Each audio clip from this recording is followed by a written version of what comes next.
Page 94, the Private Eye Podcast. Hello and welcome to another episode of Page 94. My name is Andrew Hunter-Murray and I'm here in the Private Eye office with Helen Lewis, Adam McQueen and Ian Hislop.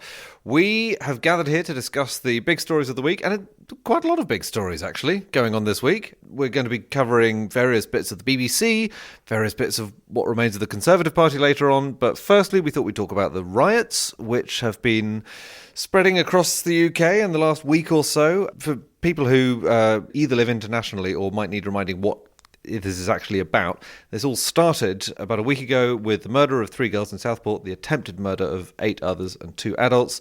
The alleged murderer was not named at the time due to being under the age of 18.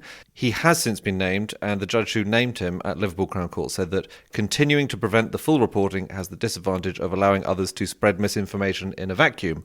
And how it has spread, there were rumours that the alleged murderer was a Muslim or was a recent immigrant, and this has in part led to enormous amounts of disorder and unrest in various places around the UK, places very far from Southport, Aldershot, Hartlepool, just all over the place, and huge amounts of stress and unpleasantness and policing. How did this misinformation spread, I suppose, is one thing that we're interested in. It's interesting the judge said misinformation. I would say it was disinformation. Right. A lot of it's deliberate. Well, there's also a very interesting thing where into the different things that happened. So one of the accounts that was the first one to give a false name, this false name of Ali al-Shakati for the alleged murderer, which is not the correct name, was someone who said, if this is true, then all hell is about to break loose. So that was the first kind of thing that you do online, which is you just go, I'm just passing this on, I'm just saying it. Who can say whether it's true or not? I'm just putting this injecting this into the bloodstream.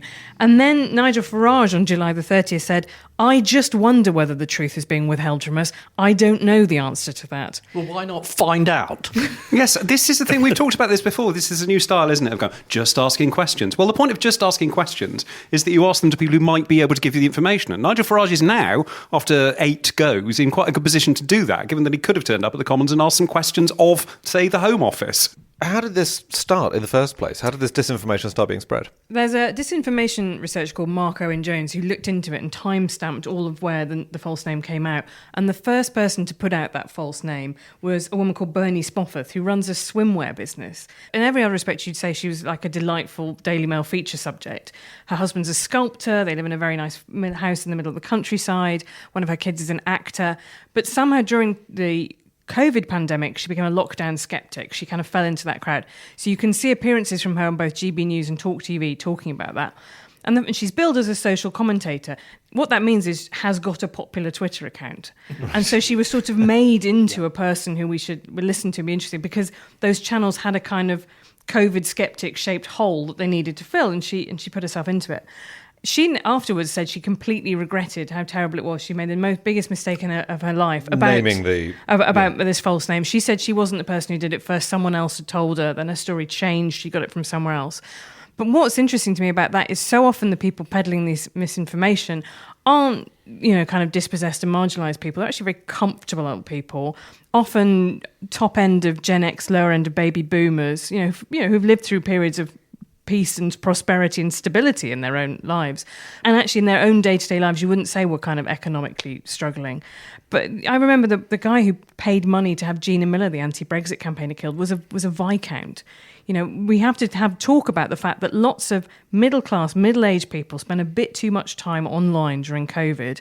And these days, you don't just end up falling for one of these kind of tropes. You become a lockdown skeptic, which bleeds into a vaccine skeptic, which bleeds into you're worried about the World Economic Forum making us all eat insects, or you're worried about 15-minute cities and control, and then you're worried about MKUltra and thought experiments, and then you're worried about contrails, and then you're worried about whether or not they're controlling the weather, and then you're worried about whether or not all of these kind of racist memes that still perpetuate around you. And was there a girl who was turned into a doner kebab by immigrants? That's a very big one in the annals of kind of far-right conspiracy theorists. Ironically, 5G internet is responsible for a lot of this stuff, but not in the way we think. But what's interesting is that people end up drifting from one bit to another. All of these kind of different islands of conspiracism are kind of connected to each other. And yet the people who appear on the streets, many of them without their shirts on, are not those agreeable middle-class people spending too much time on the internet. No. Right, you don't actually hear from a lot of those people on those TV channels, actually. That's the kind of interesting thing about it. So I can see why they feel like they are being locked out. Do hear lots of people on those TV channels saying, well, this is just the concerns of the white working class, which I just find the most patronising nonsense in the world ever. I mean, there has never been anyone better at assimilation than the white working class. If you go back to the Bristol bus protests in the 1950s, or Cable Street in the 1930s, or Stockport last Monday, I mean, it's just this dribblesome idea that all working class people are racist. No, sorry, No. it's not true. I think some of those people might be lockdown skeptics, the people who are doing the rioting. Although they have got a very nasty surprise coming, But you're right. The kind of the nexus of accounts that really pushed all of these narratives, particularly about being a legal immigrant, were often people who were banned under the previous iteration of Twitter, which had its own problems. But for example, the manosphere influencer Andrew Tate, who said, I think this is an illegal immigrant. The really odd thing about that is that he has converted to Islam after saying Christianity was, quote, cucked. And he is saying the same set of things that led to people trying to attack mosques. So there's him, he's back. Bernie Spofforth was banned over COVID misinformation. She's back. Tommy Robinson banned and is now back. So what's happened is we are now seeing what it's like when all of those people are allowed back into the open. In a way, it might be quite useful because clearly there was some coordination also going on in private Telegram and Signal groups, these are encrypted apps. And what is now made very obvious is that there is a network of people who all talk to each other and they all have the same set of talking points. And we can now see that out in the open, which if it was all happening on Telegram, we couldn't. Right. So that's useful for the police, for example. They might take an interest in some of that. Because I think there comes a point presumably having been attacked on the streets and then beaten up and vilified by the people who claim that law and order is their abiding principle, maybe the police will suddenly find they've got more time and interest in policing anti-police sentiment. Yeah, I mean, I think there is a really interesting question about whether or not some of the people who have been posting openly, some of the stuff they've been posting is tantamount to incitement to violence. And that's obviously a difficult line to draw.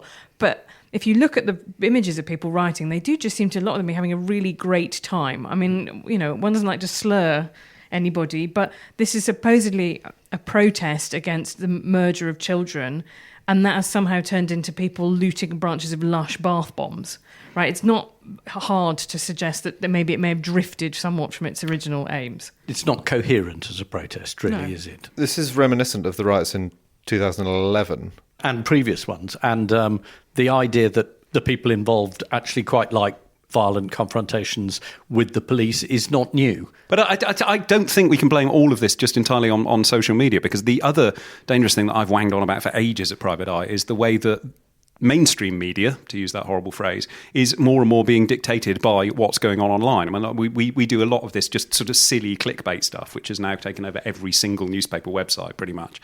But also that kind of agenda of what is being talked about on Twitter, and Twitter being quite a different beast to what it was 10 years ago, is now feeding right back into a very sort of right-wing nexus of mainstream media outlets who know that they've got a market there they can target with that. I mean, one of the things that struck me was Darren Grimes, who is a presenter on GB News, and as such ought to be a journalist and know some basic journalism. And we did a podcast, I won't go over it all again now, but we did one a few months ago, which people can go back and listen to, about reporting restrictions. And the simple fact of it is just that if a suspect is under 18, they have automatic anonymity until the point where a judge says that their name can be released. And usually that's at the full end of a trial after a conviction. The comparison that Darren Grimes made was with the Brianna Jai killers, and that was certainly the case. It went right through to sentencing before the names were released. And I can't think, I may be wrong about this, but I can't think of a precedent for a name being released at this stage of someone who is still under 18. I think part of it was that the suspect was only a few days away from being 18. I think he was 6 days short of it. So I presume there was a consideration that, given the amount of civil unrest this appears to be prompting, shall we just get this cleared up now? Was that I'm not it? objecting to it. I think in this case it was the sensible thing for the judge to do, to get out there and to say this name that's going around is a false one. But I had a look at the GB News website today, and very interestingly, it seems to have got this new strapline which has appeared at the top, which says, "Don't let them silence you. Support GB News." Who are the them here? Is it the hedge fund owner, Paul Marshall, multi-billionaire and owner of GB News? Is it Eamon Holmes, ex of ITV and Sky, and now plying his trade on GB News? This sort of narrative of us and them and something is being hidden for you, which is being propagated just as much by Nigel Farage and Lawrence Fox and Tommy Robinson and an awful lot of dodgy people online, is feeding right into a much, much more mainstream media. And I thought as well, interestingly, on Monday's Telegraph, the fact that they chose to go, this is on, I think, the 6th day of unrest, the day after the 6th day of riots, and they chose to go with the headline, Far-Right Clash with Muslims in Rioting, which, strictly speaking, is accurate, specifically to a Bolton protest yesterday, where there was a counter-protest by people who were chanting Allahu Akbar. But also, things were kicking off in an awful lot of different cities. That is an interesting framing of what has been going on over the last few days. It's not going right out there, but it's a little bit dog whistly, isn't it? It is, and the immediate response, I mean, certainly of the Mail, and I was intrigued by the Mail on Sunday's response that it was, this is appalling, this rioting. The far right are there. Who on earth can be to blame for this? I think it's the woke members of the cabinet. And I'm reading the second para, and I'm saying, what? Yeah. A, they've been in power for about 5 seconds. And B, how did you get from the first half of that sentence to the second half? And it's because of the failure to deal with immigration by the Labour government. OK, he hasn't had long to deal with it. And I suppose they're objecting to not voting for Rwanda. But it's an immediate response is to say, this is appalling, but... And that's the same sort of heading for the whistle. What is quite interesting here is that a lot of the things that you are now getting from commentators on the right, i.e.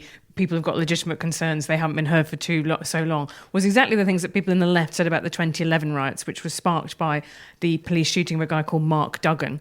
And so there was a kind of, the riots are the language of the unheard element to that too. Is there something to do here as well about crime reporting? Because there are a lot of crime influencers on TikTok who have the potential to spread a lot of mis and disinformation.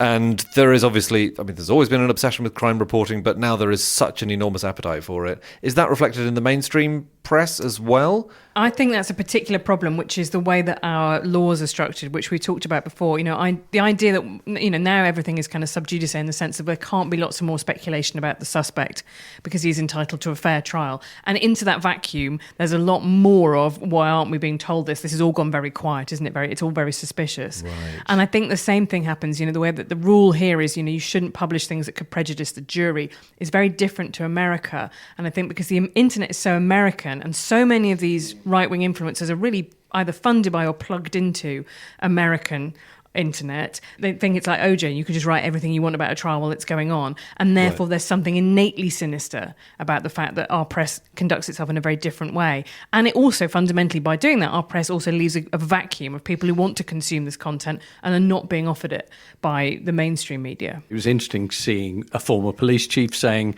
is there now a case of balancing the right to a fair trial with the right for your cities not to end up on fire? Is there something that the police and the judiciary can do between them that allows a fair trial still to be conducted, but also to get in and stop the lie putting its boots on before it's halfway around the world? And I think that's a really interesting development. And again, we have been writing about this before in the magazine, but there does come a point where you think, we do things differently here to the way they're done in the States.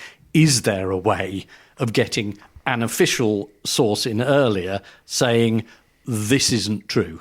Yeah, I mean, I do wonder if our rules around reporting are actually sustainable in the long term for exactly that reason. I mean, one of the ways that this can happen, for example, is, like the fake name thing. If enough accounts tweet that, and it really doesn't have to be very many, it can really be a couple of hundred, it will, in a short space of time, it will then show up in the trending bar on Twitter, at which point people see it and assume there's something they're not being told. They go and look for it. And the way the engine of this works is that then, well, hang on a minute, it's not appearing in the mainstream news, which is just more proof that they aren't reporting it, right? It's this incredibly self-reinforcing narrative. This happened recently with a story about Jay Slater, who's a teenager who went missing on Tenerife. He wasn't found for weeks and weeks and weeks. There were searches all over the island, into which there stepped this massive disinformation about, was he involved in the Moroccan mafia? Was he dealing drugs? Was there all of this? His poor family were trying to just cope with their son being searched for and not being found.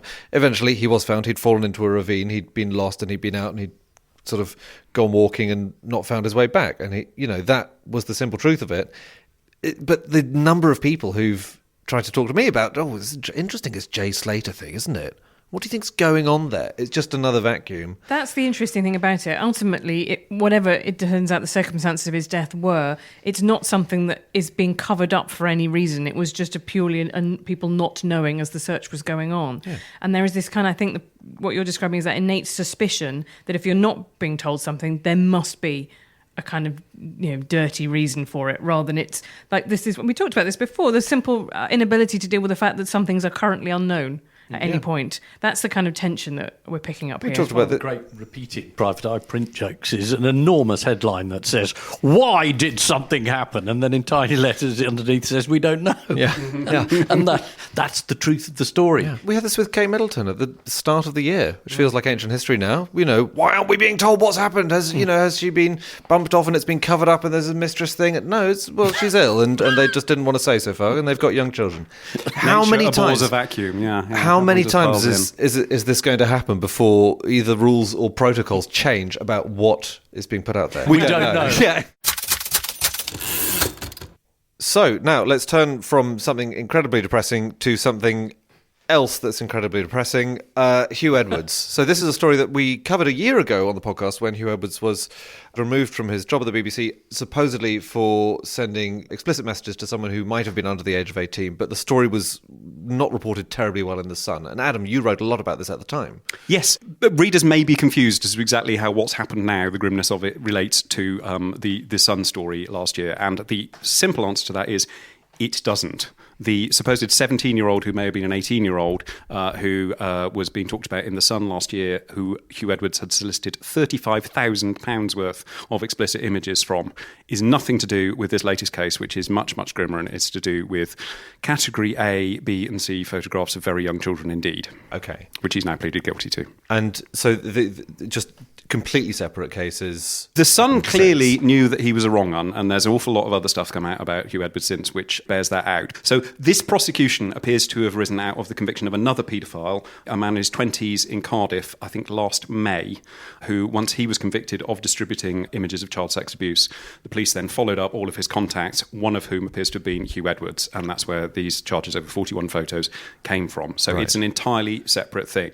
But interestingly, that Sun story is still sort of growing and metastasizing in a way, because now the Sun famously did not have the young man in question, who we can now refer to as a young man. He was referred to as a young person, and the Sun suddenly got very, very keen on gender-neutral pronouns, which are not one of their usual areas of interest, which we talked about before on this podcast, was because they were so worried about outing Huw Edwards that they got themselves into a bit of a tangle over that and had to refer to him as the child of the two people who they did have on the record, and we're talking to them, who were this person's mother and stepfather.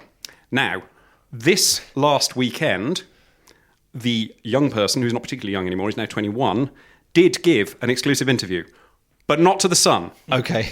He's gone to the Mirror. So this is some proper old-school tabloid rivalry here, that they have brought up the son of the family, but the stepfather and the mum are still with the son, who attempted to do a bit of a spoiler over the weekend. It's very confusing. See this footage. That the son is not with the sun. No, the son is in the Mirror. S-U-N and S-O-N. Thank you. Okay. Sorry. The Sun attempted to do a spoiler where they said, we've got this video of the stepfather confronting Huw Edwards at a station. And actually, it turned out when you watch the video, they didn't at all. They had a video of Huw Edwards standing at a station, which didn't seem particularly... looked like the sort of thing that anyone who spotted that man off the news standing at a station might have videoed themselves. Right. So they slightly fell down on that one. I wonder if it's time to say a word in praise of The Sun, really, which is that at the time that story came out, people, maybe including us, were really critical of it. But is there a case for saying that they actually had got a huge amount of information on him and they were fairly sure that he was acting in various inappropriate ways? This was the only one they could get over the line. I think there may be... So certainly Victoria Newton, the editor of The Sun, did give an interview this week where she said they'd been investigating Huw Edwards since 2018. And other stories, if you remember, Newsnight at the time came out with a load of allegations about inappropriate behaviour towards younger members of staff at the BBC. There's some more stuff that's come about that, including him inviting a young producer over to stay in his hotel room the night after he'd been covering the funeral of Prince Philip. So it was kind of a tip of the iceberg thing. But yes, so there is something, as I say, the Sun were clearly onto him being a wrong un, but not onto the specifics, which turned out to be much, much grimmer than I think even they probably at that point was expecting. And a huge amount of the coverage at the time was spent in the media criticising the BBC's either failure to investigate or its reaction to this piece of information about the Sun and the £32,000 worth of photographs. Yes, I mean, the police were very quick to clear up that particular thing and say that there was no criminality involved in the story that the Sun were writing about, and the young person in question was very clear that he, at that point, didn't want any prosecution to take place and thought that nothing illegal had gone wrong. He has, since then, changed his tune in the latest interview with the Mirror and does say that he now feels that he was groomed. And there are other cases as well of people who come forward and said that Huw Edwards sent messages and were in a very, very controlling and grooming kind of a way, one of whom we learned over the weekend is having therapy paid for by the BBC. So the BBC have sort of been on catch-up with all of this. And they have, to be fair to them, been put in a very, very difficult situation. Huw Edwards was suspended at pretty much the moment that he announced through his wife and a PR company run by Andy Coulson, ex-News of the World fame, and John Stiefel, who used to be deputy editor, I think, of the Daily Mail, came in and did it. And what we said at the time was an extraordinarily good PR job, which was to put it in a cynical way, play the mental health card and say that he was having treatment for his mental health, which at that point killed the story completely. Yep. The BBC and no one else could comment at that point. And when it emerged much, much later on, they heard from the police in November that he had been arrested on suspicion of possession of images of child sex abuse. They were kind of stuck in a position because he was unavailable for any sort of questioning. The BBC very famously screwed this up with Cliff Richard a long time ago when there was a police investigation into him, ended up paying out an enormous amount of money. And there has now, because of various legal findings, which we've talked about on this podcast before, there is now a precedent that you don't name people while a police investigation is ongoing. But it did mean, because Huw Edwards is always top of that awful chart of the enormous amounts of money paid out by people at the BBC, and even more, unfortunately for them, got a £40,000 pay rise in the last year and continued to be paid his salary. There's an awful lot of money, licence fee payers' money, which has gone over to him, not only during the period of suspension, but post-arrest as well. A pay rise while you're suspended seems very ambitious. Well, Tim Davies has been very clear that the pay rise was agreed before the suspension even. But I mean, it's not good. The optics are absolutely bloody awful on this. The BBC gets a pay rise, do they? So you can see there's going to be some internal anger as well as... There is an awful lot of internal anger at the BBC over this. But this is the counter-narrative, isn't it? I mean, we're reading Huw Edwards was a god, he was untouchable. Why on earth did everyone defer to him? And my memory was that nearly everyone at the BBC didn't think he was a god. They thought he was really tiresome and pompous and was given all the best jobs for reasons they couldn't understand. And the person who really thought he was brilliant was Huw Edwards. So, there's a bit of backstory here, surely. What should the BBC have done? It seems... I can't quite work out how... I don't think they could have done anything differently, but morally is a different thing to legally, isn't it? Which is why it looks so bad now. Lisa Nandy, the Culture Secretary, has suggested that they should try in some way to claw back at least the £200,000 that they paid him since his arrest in November. Right.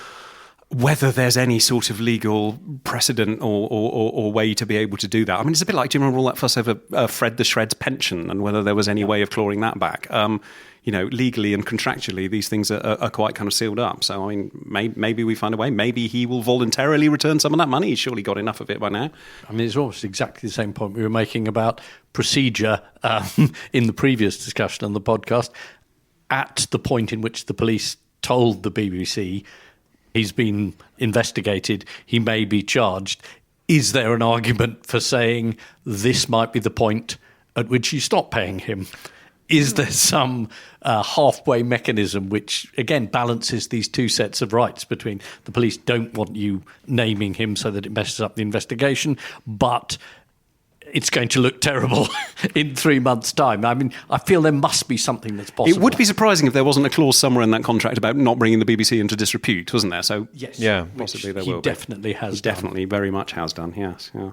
I'm going to have one last crack at covering something that's not totally depressing. I think we can do it. I have great faith in us. Go on. What's your cosy moment for this episode? The Conservative Leadership Contest. Hey! Oh, thank goodness. Great. One of those Olympic sports that doesn't matter too much. If you don't cheer up at the hit, just the sound of the words Mel Stride, then are you even alive? You're right. The starting gun has been fired, and there are just 3 short months to go of waking up every morning, seeing how everyone's doing, putting more bets on, all of that. I would imagine everyone in the Conservative Party has had their bets on weeks ago, haven't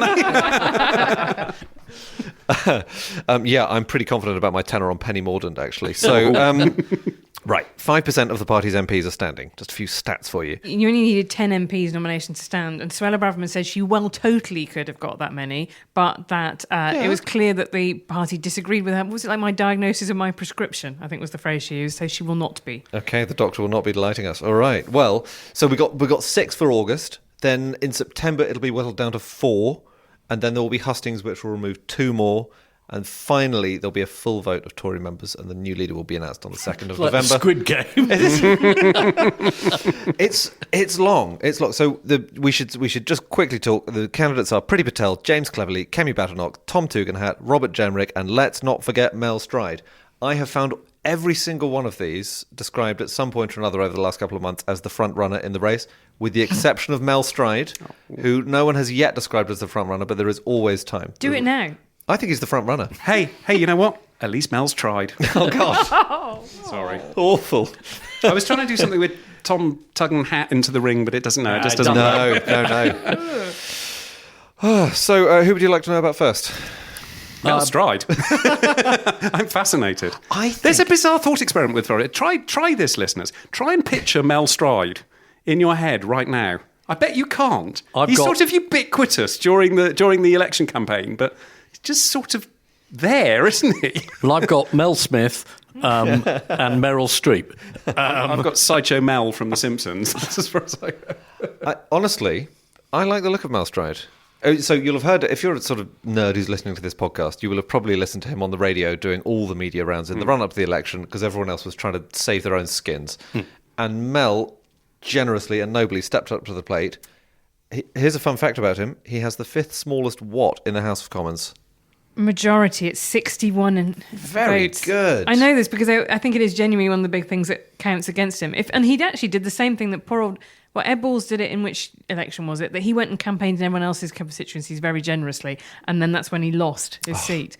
So hubris can be swiftly followed by Did nemesis. you say a majority of 61? 61. 61. Is Yeah. the 5th smallest. The 5th smallest. There are 4 smaller than that. Is this why he's going for it? Because you get a bump for being Prime Minister. Prime Minister, leader of the opposition. God, old habits do die hard. Oh. We do, yeah. The smallest majority at the moment is 15. 15 votes. Who's that? Rich Holden's is quite small. That's Hendon. Rich Holden's is between 15 and 61. There we go. There we go. Anyway, I'm interested in Stride because I think it's nice we're talking... It's probably the longest anyone so far in the campaign has talked about Mel Stride, and I like that. Has he got a heat pump? Is that why? I don't know. He's got the 6th smallest heat pump in the Commons. So he's talked about changing the shape of the party because I think no matter what happens over the next 3... From very, very small to non-existent. Whatever happens over the next 3 months, they've got the same method for picking the leader, which has produced such golden hits as Liz Truss, Ian Duncan Smith. You cut it down to the last 2 among the MPs, and then the membership choose whoever is the madder of those 2. That's a tried and tested formula. And there was speculation that one of the last things Rishi Sunak might do in his much more comfortable position as leader of the opposition might be to change that system, possibly so that just the MPs get to pick. That hasn't been changed, so we are going to get the madder of the 2 of whoever's remaining in October. And there is precedent. Michael Howard, when he was leader of the opposition, did exactly that. He changed the rules precisely because he wanted a much longer process because he thought that would be more likely to lead to David Cameron rather than David Davis. And Right. he was correct. Yeah, and so there's been some tinkering around the edges with the length of the contest, but the shape of it basically is the same. Stride has said, we've got to turn this into a mass movement organisation. So exactly what you're saying, where people are involved because there's something in it for them. Okay, well, that doesn't sound very different to the traditional thing, but is he talking about increasing the membership? Because so far it's been a one-way trajectory for the membership in the last 20 years or so, and that does produce odder results, as we've discussed on this podcast before. But he has said he's not going to take strong positions on issues, which I find fascinating. That's an approach. Because he was interviewed by Politics Home, and he said that he thinks candidates should not try to appeal to sections of the membership, his words.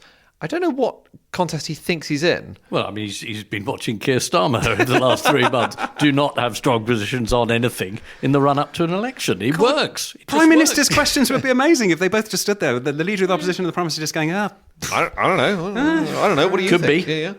But that's You right. might be right. And he's the only one who said on the ECHR, I'm not going to give a strong opinion about whether we leave the ECHR or not, because that's not what my job should be. It's not about whether the leader believes in that, which is a very strange and different position. Does he think he's in the Green Party? That's what's happened here. I don't know. Don't you think all of that is a coded rebuke to Kemi Badenoch, who is probably the actual frontrunner, who has got a strong opinion on pretty much everything that has ever happened? Kemi Badenoch, former Minister for, was it Women and Equalities, Minister of State for Business, and Minister for asking you out for a fight. That was the... Minister for having outside. Yeah. No, I'm in the middle of reading her the biography of her by Lord Ashcroft at the moment, and from her earliest days she was quite tasty. She turned up at university and dobbed in one of her flatmates for taking drugs, and they got expelled. I mean, she's a woman who knows her own mind. Shall we put it that way? She has been described as the frontrunner, hasn't she? I mean, in lots of places. The odds are on her. Does Michael Gove know that? Because he's her strong backer, isn't he? Yes, she's very opposed to that sort of thing. James Cleverly, in other situations, you would think would be a very strong candidate, having been Home and Foreign Secretary. But my sense is a bit like Jeremy Hunt. He might just be a bit too normal. Sensible. Yeah, for the Tory membership, who like the, exciting taste of Liz Truss. Again, I mean, he is portrayed as batshit mad in the pages of Private Eye weekly in the great comic strip, due to the fact that, having said Rwanda was batshit as an idea, which it obviously was, he then pretended it was a terrific idea for the rest of his time as Foreign Secretary. I mean, he's not a great candidate, is Do he? you think Suella Braverman does think that Rwanda is good? Wouldn't you rather have someone who's lying about that than someone who genuinely is unhinged enough to believe it? I'm not going to answer that. It's one of those I don't know. Cleverly's pitch is, as you say, as a centrist, and he's also said the party shouldn't be, quote, sacrificing pragmatic government in the national interest on the altar of ideological purity. Which again does raise the question of where he spent the last few years, because that is the stock in trade. I know. I for a while he was the kind of designated broadcast minister in the way that Miles Stride is now. So I did lots of things alongside him, and he had to defend during the Brexit years some pretty wacky shit. And I remember thinking, this is why I couldn't be a politician, because you're sitting there going, well, when we might get this legislation passed, hope springs eternal.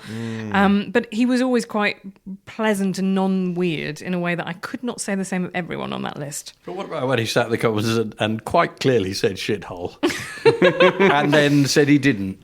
Yeah, I mean, he does seem to mostly get in trouble by saying things that sort of accurately represent his beliefs. Indeed, they're true, but they do all contain the word shit. They're going to go weird. They are going to go weird. I mean, they were seriously considering a while back having Ian Duncan Smith back as interim leader, weren't they? With Rishi standing down while all this went on, which is just, I mean, if Ian Duncan Smith is the answer, you are definitely asking the wrong questions. Priti Patel is also standing, and she would be the third MP with an Essex constituency to be standing. So there might well be an Essex stitch-up. 3 out of 6 are from Essex. The really interesting thing about Priti Patel's constituency is she's also going for the unite the party, that can't we all get along approach, which is somewhat inconsistent with her previous approach to politics. But she wrote a Telegraph op-ed that was kind of like, put aside our ideological differences, shouldn't we be more good at building people homes, but not in the Greenbelt? She's definite, and she came out and condemned Nigel Farage's statement on the riots. And there has been this big question about whether her or not former dance partner from the Conservative conference. It's so sad. she can dance with him, but she will not support him. Isn't it, in terms of sheer disillusionment? But it is interesting that line has now been drawn, because I think Suella Braverman has been in lots of those very fringy Conservative conferences, the nationalist conferences that also invite Nigel Farage. So Priti Patel has clearly decided that, you never go full bonkers. Right. Priti Patel's gone very, very quiet since she left the cabinet. I've hardly heard anything out of her at all. Yeah, she hasn't been turning up at those weird kind of national conservatism conferences and things like that in the way that Suella Braverman did. So there is an interesting... I mean, I always wondered at what point the Conservative Party would claw its way back towards wanting to appeal to the centre. I thought it might take them one more go round. I think, in a way, my presumption would be that it'd be Kemi Badenoch, because they really need to get it out of their systems. We really stand up for what we believe in, even when most people don't agree with us on it. And then they might go, what about if we compromise with the electorate? And in another cycle's time. But we'll see. They did do Liz Truss, didn't they? So they have tried it out once. Right, but then Rishi Sunak was then crowned by the MPs. So have they only had 49 brief days of Liz Truss? Was it enough? Was it Not nearly enough. No. Tom Tugendhat? Is there any appetite for Tommy Tuggs. Stop it. You wouldn't say that. Don't like The that. nickname I'm not supposed to use in the office. It just upsets me. No. But he's got the same problem as what Ian pointed out as James Cleverly's problem, which is that he was very, sopping wet centrist candidate, and he's now saying, I think maybe we should leave the European Convention on Human Rights. That's the kind of thing you people like, isn't it? Isn't this about his third time around as well? I feel like Tom Tugendhat has been running for the leadership second or third, since about definitely. 2000. Yeah, he came fifth in 2022. And Kemi Badenoch came fourth, which was not a bad result for her, given that she was at that point very little known. But Yeah. yes, Yes, we literally have been doing the Tom's put his Tugendhat in the ring every single year that I can remember. So yes, he's been around a That's long literally time. all I know. I mean, was he in the cabinet at some point? Literally all I know about him is he was being mooted as a leadership. may have They done. always thought he should do defence chaired a because select he'd been in the committee, army, but he didn't. He Yeah. chaired that select committee. He said lots of things about China that turned out to be quite true. He did have a sort of sense base, and as Helen says, unfortunately, he's decided that's not the way to win. But this is a really interesting sort of switcheroo dynamic in this race. All the centrist, boring liberal ones are saying, no, we need to leave everything and we need to, bring back the birch. tow the island into the middle of the Atlantic, all of this stuff, yeah. And all the ex-nutters are making some very emollient noises. Weird. Well, I'm genuinely really interested in what will happen. In a way, it's, as you say, apart from the kind of Essex dominance, it's also, it's a very wide open race in terms of gender, ethnicity and class. Like, that is genuinely quite interesting that is not a factor in the Conservative leadership, and suggests Britain is in a slightly better place than you might otherwise have thought. 5 front runners and Mel Stride. That is something actually we should pay tribute to, because that's true of the last couple of Conservative leadership's elections as well. They don't mind having ethnic minorities on ticket, and they don't mind women either, which is something Labour have always had a problem with electing as leaders. Yeah. Fun fact about Tom Tugendhat, one of his donors so far is a man named Michael Tory. That's nice, isn't it? At which point, I mean, if you've lost Michael Tory, you've really... Yeah, anyway. That is, hang a minute, have you not mentioned the most generic of all the candidates? Robert Jenrick. There we go. This is one of his ex-nicknames. Yeah, Robert Very Jenrick. good. What happened to him? Because he was in cabinet, and then He was immigration minister under Rishi Sunak. He resigned over a point of principle on Rwanda. Before that, he was seen as a slightly centrist, very sort of controversial figure. He was briefly a health minister. Liz Truss made him a health minister, but I did read in a profile in The Spectator that this has given him an insight into the bureaucracy of the healthcare system. All right. What was his role when he decided that in the children's asylum you should paint over the welcoming, friendly cartoon and it should be white? Because we don't want immigrant children in particular to feel that this is a nice, smiley country they've come for. I think that was his immigration minister. He was Suella's sort yeah. of deputy, wasn't he? And didn't he make the same mistake of resigning on a point of principle about the same time that she was sacked? And it sort of slightly went unnoticed, I think. He has definitely pitched as I'm the candidate of the right, and he wants to bring back the Rwanda scheme. He wants to stop the boats. He wants to build more houses, more prisons, and definitely wants to leave the ECHR. I think that's not an unfair characterisation of his. Can I just point out positions. that he is known for one other thing, which involves our greatly lamented, departed, one of our favourite press proprietors on Street of Shame, Richard Desmond, Friend of the who podcast, moved yep. into property development, in fact, with the old West Ferry printers site that used to print the Daily Express and the Daily Star. And Robert Jenrick made what turned out to be an unlawful decision over the fact that Richard Desmond didn't want to spend £40 million on supplying social houses and stuff for the community, which was one of the conditions of the development being passed by the local council. Robert Jenrick overruled them, and then a judge overruled him and said it was an unlawful decision. So let's not forget that one. And it was complicated by Richard Desmond, who's actually formerly known as Dirty Des, gave quite a large sum of money at a fundraising do when he was sitting next to Robert Jenrick. And showing him videos of how wonderful the West Ferry development was going to look. Yeah, it was sort of fairly straight up. It was straight up. What word are we looking for here? Are we looking for dirty? Dirty would do. Dirty would certainly do. Well, he wants more prisons built, and maybe that's because he knows... He'll get the contract. So that's it for this episode of Page 94. We do hope you've enjoyed listening. If you'd like to get a bit more Page 94 in print form, then you can buy the associated magazine, Private Eye. Just go to private-eye.co.uk, click the button marked subscribe, and you'll be sent a copy almost as inexpensive as this podcast is to listen to. It's really a bargain. Cannot recommend it enough. We'll be back again in 2 weeks with another of these. We're going to be doing a summer culture special. How exciting that's going to be for your holidays. It's going to be great. So tune in then. We've never trailed the next episode before. I think we should start doing it all the time. And in the interim, if you want to read my review of Kemi Badenoch's biography by Lord Ashcroft, that will be appearing in the magazine. Yet another good reason to buy the next edition and all the subsequent ones of Private Eye magazine. Thanks to Ian, Helen and Adam, and thanks to Matt Hill of Rethink Audio, who produced this episode as he produces all the episodes. And thank you for listening. Goodbye.